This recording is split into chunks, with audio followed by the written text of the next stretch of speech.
Throughout the years, the Big N has lived with the reputation as a manufacturer of kiddie games not meant to be played by the edgy, hardcore gamers. What these fools don't seem to notice is that a mature rating on a game is not equivalent to containing some seriously dark and disturbing moments. For many E-rated games are home to some seriously eerie and ominous imagery. From the Hell Valley people of Super Mario Galaxy 2 to a murder case stripped directly from a mystery novel in Paper Mario, Nintendo has continuously made some seriously dark and disturbing moments in their games. Be ready to deceive many parents who simply purchased the child a game because they assumed it was kid-friendly, only to turn their undergarments into diapers themselves, because here are the most disturbing moments in Nintendo games.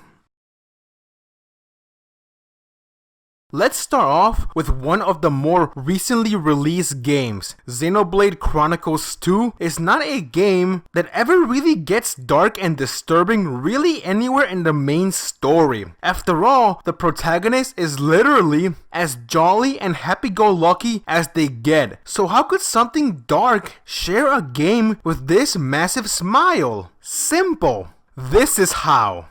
For those fortunate enough to summon this Blade, actually she's both. You were in for something truly disturbing if you decide to tackle her Blade quest, The Ties That Bind. While roaming the streets at night, the gang will come across a female Nopon who is very concerned about her daughter who has recently been leaving the house late at night for a gathering at an apocalypse cult called the Harbingers of Escapon. After Vale fetishizes the idea of a doomsday cult like the edgy lady she is, the team decides to aid the mother into finding her daughter. When they find her, the cult is partaking in a satanic-like ritual to summon a demon lord. And for what purpose? To destroy and recreate Allrest. These Nopons believe the world is doomed, with war,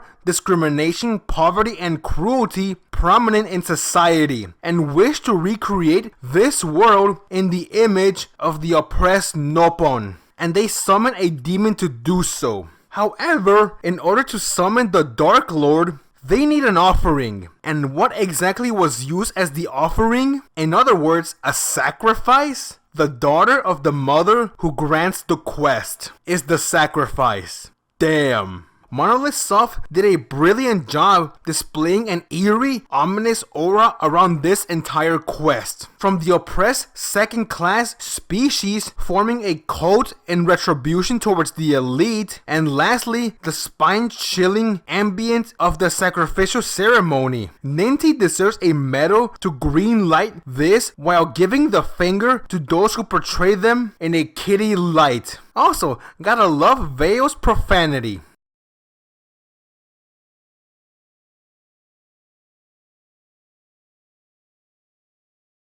Time for some Halloween-like horrors. Thank you, Rare, for this level. Creepy Castle from Donkey Kong 64 has everything you want for a Fright Fest theme level. From the full moon associated with the midnight hour, dead trees scatter across the grounds, tombstones on the pasture, and a medieval-style fortress all perfectly drowned by a stormy night. It's pretty clear that Creepy Castle heavily uses Castlevania-style aesthetics, but this is only the outer layer, because the true terror lies within the brick walls of this castle. A dark library with haunted books flying off the shelves like they were possessed. A museum with relics used by those who are deceased. Along a surreal, mirrored hallway. A giant ballroom with eroding walls and a chandelier on the verge of collapse. And finally, a dark, muddy corridor with a ghoulish green aura where the castle's dungeon is located.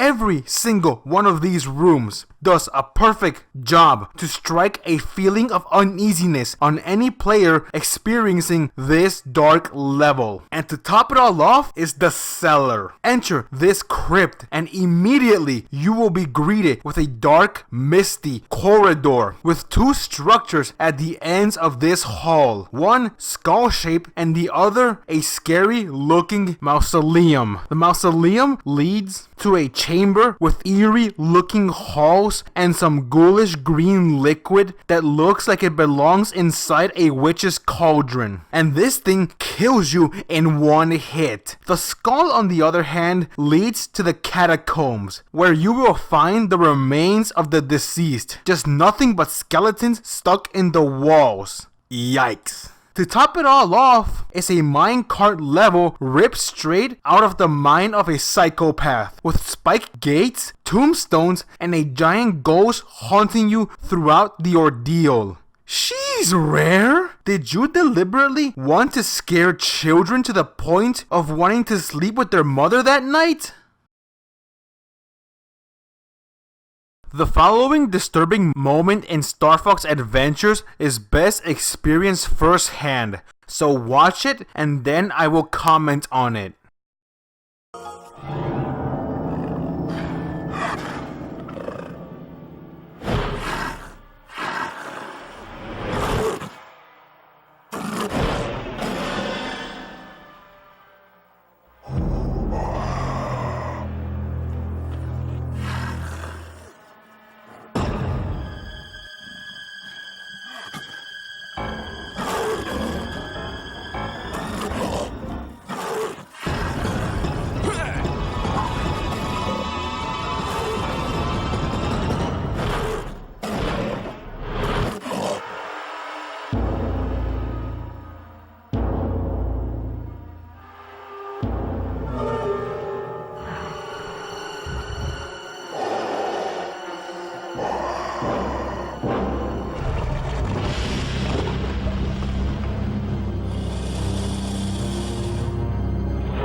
Oh man, does that moment send a chill down my spine. The third Krazoa spirit in Star Fox Adventures is earned after passing the test of fear. In this trial, Fox must confront his worst fears and not let them consume him. In this dreadful minute, you will have to overcome an ordeal consisting of raptors, flames, frost, and a cloaked illusion of a giant General Scales. What makes this test truly eerie is the brilliant directing behind this interactive cutscene. The shot of the raptor gives off an intimidating prowess, reminiscent of a creature crawling in the search of blood. The angles brilliantly build up to the direct assault they launch on Fox. While Fox becomes too focused on the raptors, phantoms will attack him with fire and ice projectiles, keeping him on his toes. And at the climax, a colossal General Scales will emerge from the void in an attempt to consume Mr. McCloud. All while an ominous tune can be heard playing in the background, only enhancing the eerie nature of the scenario. What truly makes this moment dark and disturbing is more subtle, as it deals with the psyche. The way the assault of the raptors, phantoms, and General Scales blend with the powerful visual and audio directing would truly leave an impression on anyone who plays through this game. This goes to show that Nintendo and Rare truly understand how to create an atmosphere. Despite the jolly, innocent aura that emanates from the Kirby games, dark and disturbing moments are plenty in this bright, adorable dimension. Such events include the creepy, ominous dimension of Drossia, the bloody, gory eye of Zero 2, or this eerie world in the same game as the blood-eyed monster, Shiver Star. On the surface, it looks like any old winter-themed world world. You know, with the snow, the pine trees, and that holly jolly music on the background. But upon closer inspection, we find the remnants of a once flourishing planet reduced to a mere freezing, desolate wasteland. The name Shiverstar itself implies that this celestial body experiences year-long winters, similar to dwarf star Pluto or even Earth during a post-apocalyptic nuclear winter. I say the latter is more likely, since well, there are signs that intelligent life once inhabited this rock. Otherwise, these massive, fully functional industrial monuments would not stand. These large structures of fossil fuel ingenuity serve as remnants of intelligent life that once inhabited this cosmic rock. What was once a prospering species capable of outsmarting nature one day simply ceased to exist. The final proof that the Shiverstar is our home planet is its appearance. Look closely and you can clearly distinguish the continents. There's the Americas, Africa, and Eurasia. It's Earth during an ice age, and since human structures are present, there is no doubt that this is a post-apocalyptic Earth after human extinction. Who would have guessed Nintendo would greenlight a subtle implication of our species' demise?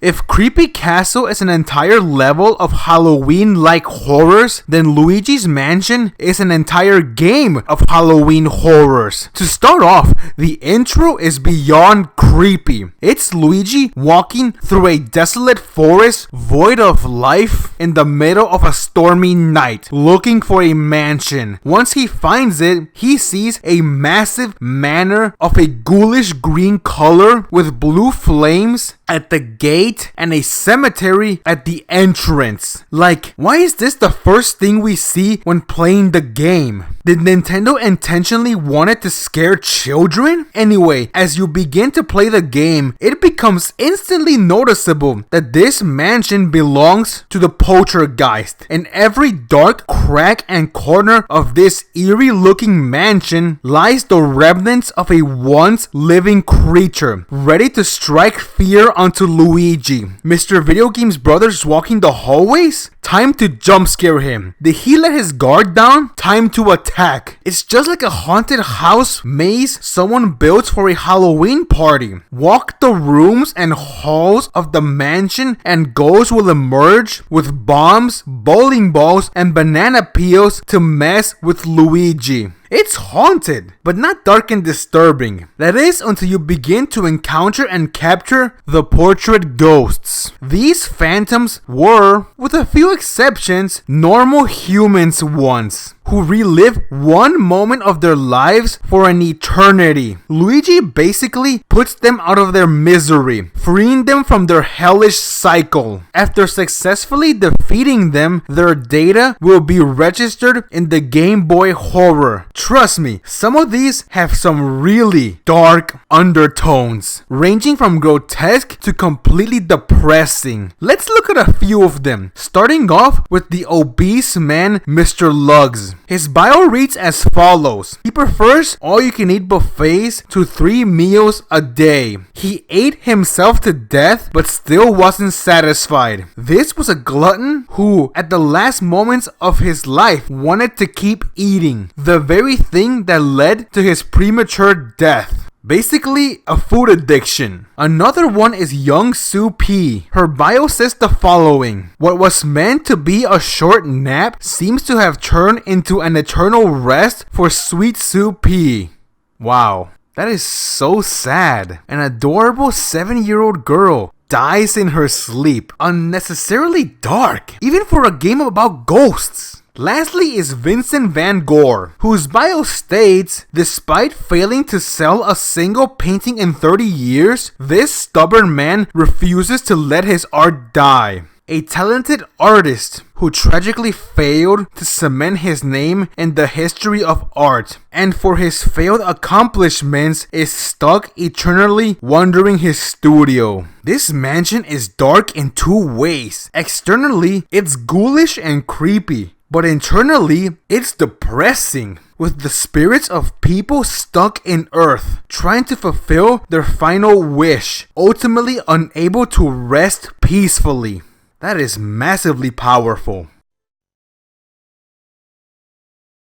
Time for a late 90s Nintendo horror legend, Lavender Town. For anyone who has played Pokemon Red, Blue, Green, or Yellow, you know why this place is disturbing as hell. Upon entering, an eerie high-pitched tune begins to play, symbolizing that there's something amiss in this small, mountainous town. Indeed there is, and the strongest emission of supernatural activities lies within the walls of the 7-story Pokemon Tower, the resting place of departed Pokemon. While wandering this building, the trainer will encounter the graves of deceased Pokemon, floor after floor of tombstones over the remains of those who were once owned by trainers like yourself, serving as a reminder that even though Pokemon only faint in battle, they are just as mortal as any one of us. The tower is inhabited by ghost-type Pokemon and Cubone, a Pokemon who has been described as wearing the skull of its dead mother. Holy human defecation! Nothing but death in this building! But there is something far more twisted and sinister than the supernatural in the Pokemon Tower. Team Rocket is targeting Cubones to sell their valuable skulls. In other words, poaching. During the shady activity, a Mother Marowak fights off Team Rocket to defend her young, only to meet her end in the process. Later, the trainer encounters the ghost of the Mother Marowak that was just killed by Team Rocket, and it's your job to set her free.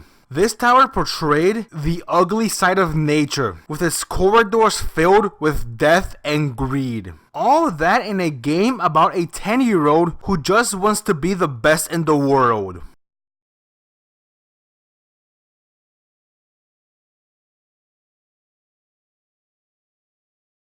You are your own worst enemy, and SAX from Metroid Fusion epitomizes this. After Samus is attacked by a virus that nearly kills her, she is forced to have her Various suit replaced. The virus then proceeds to take full control of the Various suit to escape the quarantine bay. Thus, Samus X, or SAX for short, was born. From here until the end of the game, this entity will roam the biological space laboratory research station, ready to eliminate Samus upon meeting. You are forced to walk the floors of the laboratory with caution, not knowing which corner SAX will be approaching from. Every room you enter is another chance of confronting your own worst enemy. Think you can just casually walk around with no worries? Well then, be ready to become familiar with these footsteps, because they are a sign that it's here. It would be foolish to launch an attack on SAX, because this being has every power-up you lost during the virus attack. In short, it's very strong and you're very weak. Confrontation would be suicide. You are forced to hide and sit still until this monster is out of sight. Just stay still, motionless, as the vile daemon slowly makes its way to the next room. Every step is an increase to blood pressure, because this very scenario would cause massive anxiety to your brain and stress to the heart, scared that SAX will find you. This monster shows that the anticipation of an event is often more agonizing than the event itself. When it finds you, just run away. But to hide and wait for SAX to leave, knowing that it might just find you anyway, that will eat away at anyone.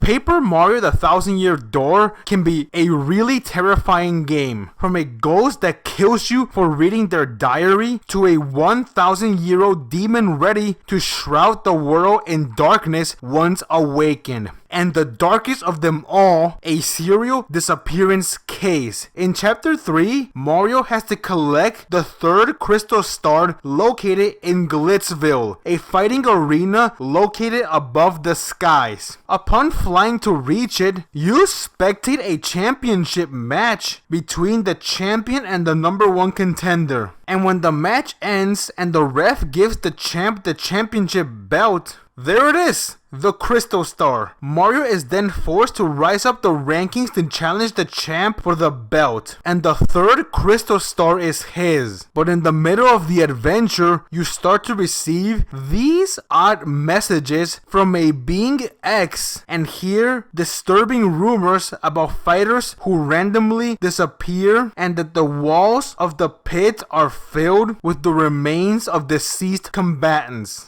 Oh my goodness! That is dark as hell! But it's only half of it. While heeding X orders, someone else will message Mario with a threat of violence, while some of the fighters begin to go missing, just like the rumors state. Towards the end of X's orders, Mario finds the missing fighters' remains, just like the rumors. One of them, using his last bit of life, warns Mario of the dangers of entering the arena when it's empty. For the promoter has a machine to drain the life force of other fighters to preserve his youth, responsible for the urban legends of mass disappearances.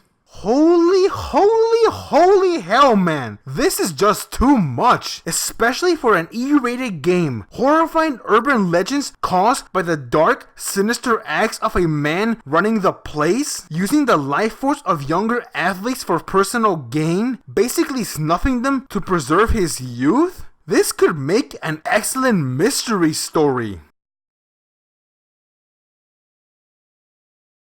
Dawn of the first day, the people of Termina prepare themselves for the annual Carnival of Time. However, this time, a malicious creature with a mask sends the moon into a collision course with the land of Termina, causing the residents of the region to respond in grief. Some drown in denial, some lash out in anger, others bargain. Another group falls into depression, and lastly, there's those who accept their dark fate. This world and this game as a whole are just one disturbing moment after another, but without a doubt, the darkest of them all is the origin of it all: Majora's Mask and Skull Kid. On the second day, talk to the old lady in the Stockpot Inn, and she will tell you a story about the origins of Termina. It centers around an imp who befriends 4 giants, but one day the giants decide to become guardians of Termina and set on a slumber, only to be summoned when the people yell for help. This left the imp by himself, lonely, distraught that his once close friends had forsaken him. Upon the neglect, the imp turned his sadness into rage, lashing out his frustration in the form of mischief against the people of Termina. His actions prompted the giants to face the imp with an ultimatum: exile or death. Feeling betrayed by his old friends made the diminutive creature even angrier as he stole a mask from the Happy Mask salesman. This mask, of course, was Majora's Mask, which then possessed him to use his body as a puppet, allowing this mask of darkness to bring forth doomsday by sending the moon crashing down on Termina. This story here explains why the events of the game occurred in the first place. A poor creature feeling cast aside by society and old friends wishing destruction on those who he was forsaken by.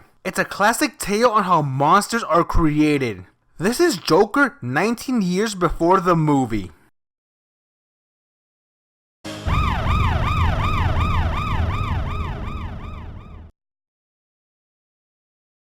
The world of Xenoblade Chronicles is set on the dormant bodies of two titans, one of man and one of machine. In the life-based one, the Bionis, three species of advanced intelligence exist: Homs, Nopon, and Hyantia, the latter of which far surpasses the other, with their main residential zone, Alchemoth, serving as the hub of advanced technology and civilization. This majestic city is packed to the brim with elevators, teleporters, holograms, and advanced security and combat weaponry, only dwarfing everything else in sight. This is a species that, thanks to its technological advancements, is the most protected from external danger. Tragically to them, their biggest threat is not external, but internal. Their own fate to one day turn into the primitive, savage creature called Telethia. After the events of the Mechonis core, the Bionis awakens, and in the process, its head fills up with ether, and this high concentration of the ether reverts the Hyantia back to their primitive form, stripping them from their civilization. If the player decides to enter Alchemoth after the events of the Mechonis core, it will find the remnants of a once flourishing society reduced to a decaying structure brimming with Telethia. Walk around these ruins and you will feel an aura of uneasiness engulfing the place. And quite literally, actually. Just stop, look around, and you can clearly see a dark aura emitting from the air of the barren Alchemoth.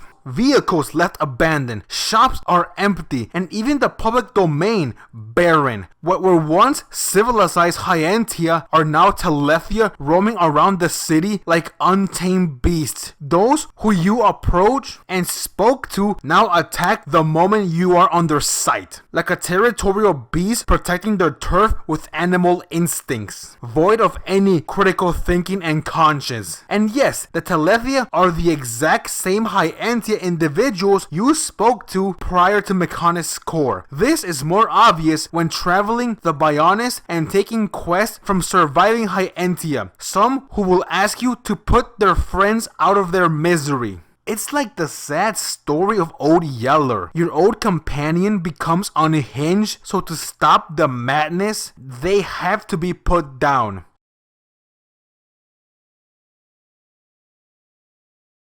So many in the world of mortals are familiar with the legend of Gyges, the extraterrestrial entity with the destiny to shroud the world in total darkness. But how many of them truly know what this beast is truly about? In the future, Gyges has engulfed the earth in a cloud of darkness, but discovers that a prophecy describes his defeat at the hands of Ness. So he travels back in time in an attempt to kill Ness as a child.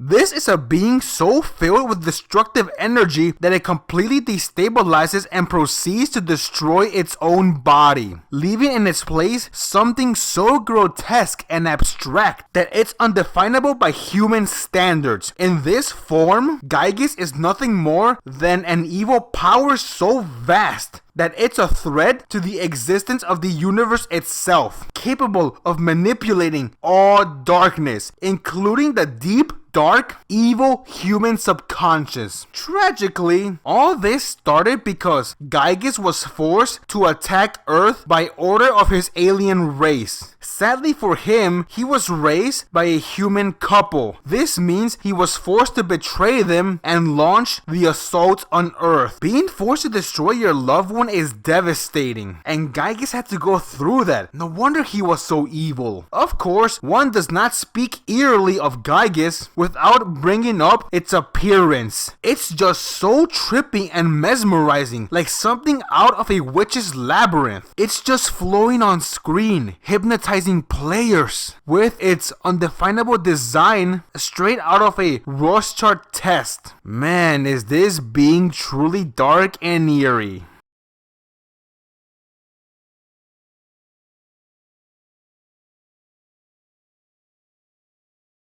For anyone who has played Metroid Prime 3 Corruption, you know about the terror that lies in the GFS Valhalla. From the moment you step one foot in, the air of this decaying vessel will overwhelm you. The hellish red lights mixed with the corroding steel are enough to shock anyone willing to enter. But the real terror begins the moment you step inside. Throughout the entire facility, Samus will witness the aftermath of a space pirate invasion on the Galactic Federation battleship, with debris floating around the nebula. Numerous pieces of equipment either completely destroyed or damaged beyond repair, ranging from machinery to simple protective glass. And scariest of them all, the corpses of Federation troops and space pirates, whose bodies are so brittle they disintegrate after a simple shot.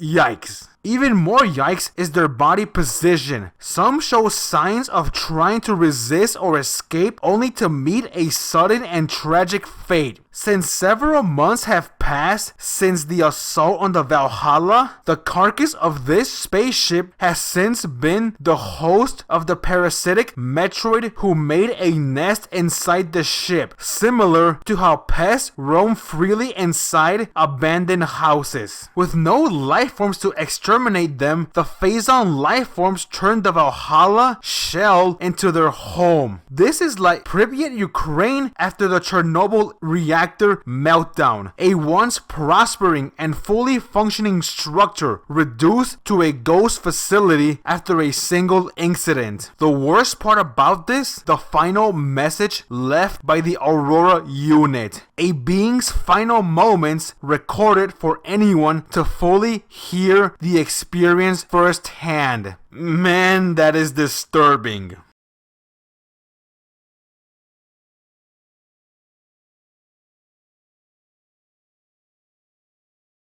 At this point, this game needs no introduction when it comes to dark and disturbing moments, because the game as a whole is about stopping the end of the world. After Tuxedo Mask Wannabe uses the Chaos Heart to summon the Void, according to the prophecy, Mario must collect all 8 pure hearts to destroy the Void and save the universe. As you progress through the journey, the Void will increase in size and follow Mario and the gang across the worlds, dangling above them as a reminder of the impending doom that awaits. Throughout their adventure, they will encounter some of the darkest and grittiest moments ever in gaming history, such as the river Styx with the hands of souls trying to pull you in, a complete kingdom consumed by the void, leaving behind nothing but a world of nothing, just an endless expansion of whiteness. Any being or structure